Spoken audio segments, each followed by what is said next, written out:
I had an identity around it, So doing something that was outside of that, I mean, it felt like this misalignment with who I was or who I believed that I was.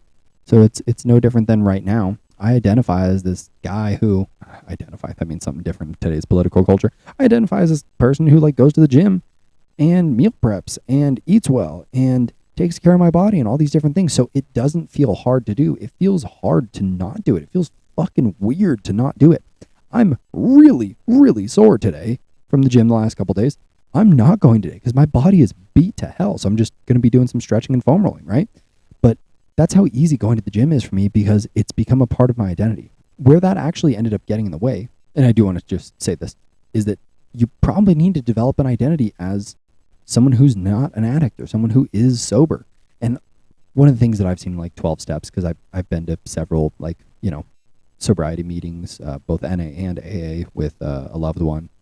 And they always you stand up and it's like, hey, my name's so-and-so and I'm an addict. And it's like, what the fuck, dude? You're going to identify as an addict for the rest of your life? That shit seems terrible. I can't make sense of that. I don't know if anybody else can make sense of it to me, but yeah, I can't. That seems crazy to me. Actually, this is a perfect example of how identity can actually get you into trouble. Is I identified so strongly with it that when my mental health was probably at its worst, I was seeing therapists and stuff like that, and it was, I guess, sort of kind of helping.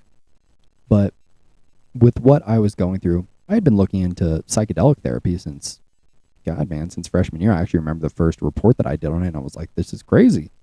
So when it actually came time to really step into that and really manage my mental health, I found someone who did psychedelic therapy, and I was so resistant to it. I was scared to do it, not because I didn't think it would work, not because of anything like that, or not because I thought it was going to hurt me, but because I was like, oh my God, what if this changes me? Or, oh my God, I'm not going to be sober anymore, which is stupid.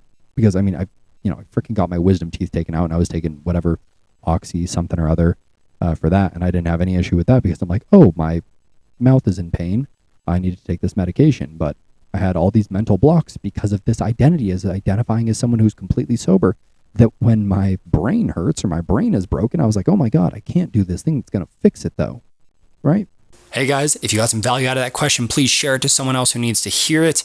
And I'm talking to you right now. If you want to ask your own question, you can go direct message me on Instagram at AndrewPFM. You can go toss a comment on YouTube, on TikTok at AndrewPFM as well, or my business Instagram at Pride Fitness and Movement. Yeah, hope to see you guys there. Later.